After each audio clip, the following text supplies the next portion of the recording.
In today's video, we'll delve into the intriguing concept of rich dad, poor dad. This term, popularized by the best-selling book of the same name by Robert Kiyosaki, encapsulates the vastly different financial mindsets and approaches to wealth between two influential figures in our lives, our rich dad and poor dad. Join us as we explore the contrasting perspectives, financial habits, and life lessons imparted by these two archetypes, offering valuable insights into building wealth and achieving financial freedom. Whether you aspire to emulate the strategies of the rich dad or seek to avoid the pitfalls of the poor dad, understanding these contrasting philosophies can profoundly impact your journey towards financial success. Stay tuned as we uncover the secrets behind the rich dad, poor dad paradigm. The book Rich Dad, Poor Dad explains how to become wealthy. First published in 2000, it offers a fresh perspective on money. The main content teaches you how to become rich, but whether you succeed depends on your own efforts and luck. Regardless of your views on money, it's undeniably crucial to our lives, so it's worth spending some time to understand it.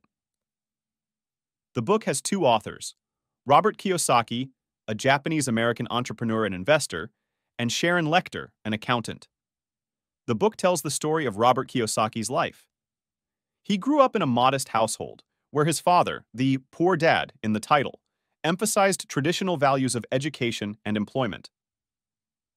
On the other hand, his friend's father, the rich dad, was a successful business owner who shared very different advice. From a young age, Kiyosaki observed that the guidance from his poor dad and rich dad were drastically different and had profound impacts on their lives. Poor dad was a high achiever academically and secured a stable government job, eventually becoming the head of education in Hawaii. However, after a fallout with his superiors, he found himself unemployed and struggling. In contrast, rich dad, who didn't excel in school but entered the workforce early, became a wealthy business owner. Poor dad advised Kiyosaki to study hard, get into a good university, and secure a stable job. In contrast, rich dad encouraged him to seek opportunities, take risks, and invest. Clearly, rich dad's advice proved more effective in achieving wealth. The key takeaway is that investing is the only path to becoming wealthy. So, what is investing? Investing is the process of converting your money into assets, anything that generates positive cash flow. In other words, assets are things that make you money. Liabilities, on the other hand, are things that cost you money, such as cars that require purchase and maintenance expenses. Consumption refers to things you use up, which are neither assets nor liabilities, but can sometimes be better than liabilities since they don't continuously drain your resources. The author emphasizes that most people spend their money on consumption and liabilities, mistakenly believing they are assets. Real assets generate income. For example, a car is a liability because it continually costs money. A complex example is real estate. If you buy a house with a mortgage, it's a liability due to the loan repayments. However, if you buy a house outright and rent it out, generating income, it becomes an asset. A house you live in without renting out is a liability because of ongoing maintenance costs. Since predicting property values is challenging, properties that currently generate rental income are considered assets. Those that do not are liabilities, ignoring potential future value increases. Therefore, for most people, real estate is a significant liability. Investing in real estate is a long-term strategy, and becoming wealthy solely through real estate is difficult. Apply the definitions of assets and liabilities to your own possessions to see what you own that generates income versus what drains it. To become wealthy, you should maximize your assets and minimize your liabilities. How exactly should you do it? The author offers 6 key points. 1. Increase your income. To buy assets, you first need to have some money. This is a fundamental step. It doesn't mean you need enough money to buy a house right away. Just having some money is enough to start with. It's important to note that this book teaches you how to become rich, how to become like Bill Gates, not just how to double your current salary. So how can you increase your income? You can think of various methods, such as taking on a side job. 2. Reduce expenses. In fact, it's about cutting down on unnecessary spending. Making money isn't easy, so don't spend money recklessly. Every dollar you save can be used for investment. 3. Take risks and be adventurous. If you're afraid to try new things or take risks, you'll never become wealthy.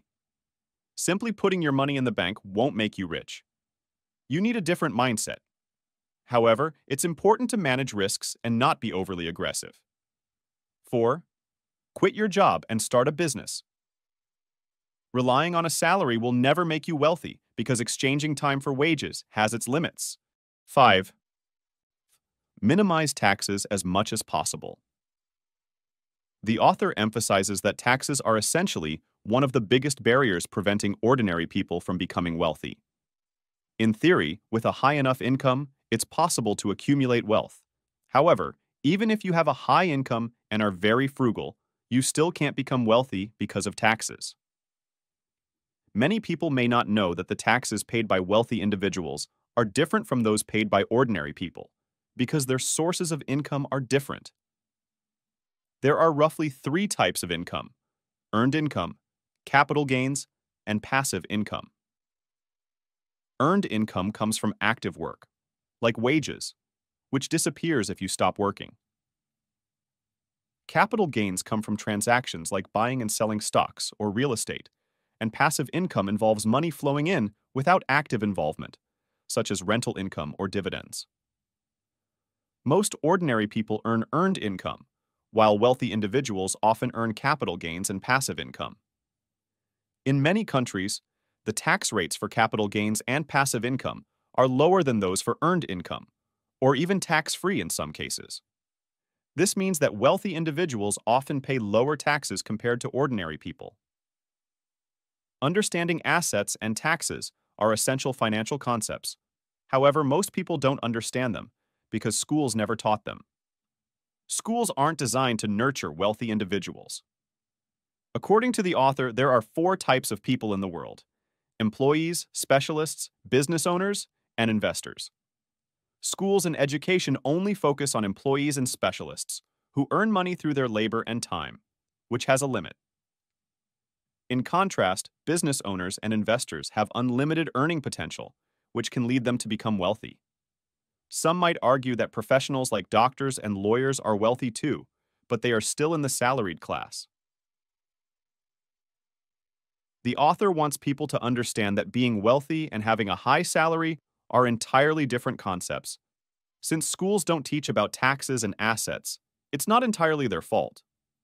Growing up, we learn from 2 sources: schools and families. If schools don't teach, families can fill the gap. Unfortunately, many parents aren't financially savvy either, so we end up not becoming wealthy. Bill Gates, for example, didn't need school because he had a rich dad. Therefore, we can't blame schools entirely. Parents play a significant role too. This explains why many people become wealthy after dropping out of school. College doesn't help them become wealthy. It's their family that makes the difference, so dropping out doesn't affect them much. 6. Learn to manage your assets and liabilities. You need to spend a lot of time learning financial knowledge. Without understanding finance, you'll never become truly wealthy. This is why 99% of people who read this book don't become millionaires. They read the book, but don't continue to learn financial knowledge. This book reveals a fundamental truth. Everyone in the world is running on the wealth track. The wealthy are far ahead, while those without money are lagging behind, often so far that they can't even see the front runners. How can we catch up and become wealthy? Let's use a car as an analogy. Do we really drive to catch up? Yes, but we need a faster car. Unfortunately, even if you're given a car, you might not know how to drive it, because neither school nor your parents taught you. The people ahead aren't coming back to teach you either, so you have to spend time learning how to drive yourself. Once you learn, you can accelerate from the back to the front. Whether you can catch up depends on your own efforts. The most dangerous misconception is thinking that having a car means you can catch up. Without learning how to drive, you'll likely crash. Therefore, we must take the time to study diligently. Wealthy people understand finance very well. You need to understand financial knowledge like they do to be able to drive and slowly catch up to them. No one can teach you exactly how to make money, so you must self-educate. Schools don't teach it, and your parents might not know either. This is a harsh reality that even the author can't fully address in the book. So, which is better, becoming an entrepreneur or an investor? This is a major debate in the book. The author leans towards becoming an investor, but he also acknowledges it's the hardest path. Many people think being an investor is simpler than starting a business. Running a business requires setting up a factory, hiring employees, manufacturing products, and selling them for profit. Investing seems easier, just a bit of money, maybe buying Bitcoin, and you're rich. But the simpler it looks, the harder it actually is because everyone can do it, making success much more difficult. The author categorizes investors into 7 levels. Level 1. The non-investor. Actually, they can't be called investors. They spend all their money on liabilities and consumption, thinking that these liabilities are investments. The author says that about half of the people in the world are like this. Level 2. The borrowing investor. They don't have much money themselves, but they want to make a lot of money quickly within a short period, so they borrow money to invest. This method is very dangerous and risky. It's basically gambling and cannot be considered genuine investment. Level 3. The saver investor. They save all their money to earn interest. Although this is stable, they can't be considered investors because ultimately, the interest rates can't keep up with inflation, so they end up losing money. From level 4 onwards, they slowly enter the field of investment. Level 4. The smart investor. These people are usually well-educated and have a strong investment awareness, but they don't have deep knowledge in various fields such as taxation, law, and business operations. They don't know how to read financial statements. They just sell what seems good and buy what seems good. The author says these smart investors can be divided into 3 types. Leave-me-alone investors. Rely entirely on experts. Cynical investors. Overly cautious and do not invest. Gambler investors. Treat investing like gambling, buying high-risk options without solid reasons. Level 5. The long-term investor. These are standard genuine investors. They have very professional knowledge and usually have long-term investment plans. They continuously learn about the market through small investments and listen to expert opinions with an open mind. The author says most millionaires belong to this level.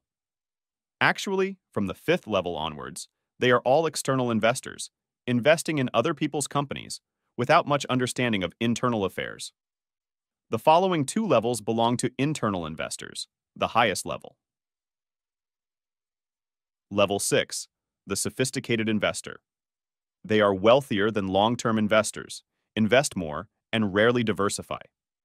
They dare to invest a large amount of money in a specific field or enterprise because they are experts in that field or enterprise.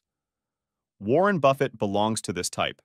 In fact, the 5th and 6th levels represent the watershed between ordinary wealthy people and truly wealthy people. Their biggest difference lies in their risk tolerance. Level 5 investors are less risky and make more small investments, while Level 6 investors can move the market. Level 7. The capitalist. Only a few reach this level. They create companies, issue stocks, and have others invest in them. They use other people's time, money, and intellect to make money, achieving the highest level of investment. The highest level of investment is being invested in. At this level, you can become a billionaire. So, the ultimate conclusion of today's video is, if you want to be wealthy, you have to invest. That's the only way out. Actually, becoming wealthy is definitely your own business. No one can tell you how to be wealthy. Thank you for watching, and I will see you in the next video soon.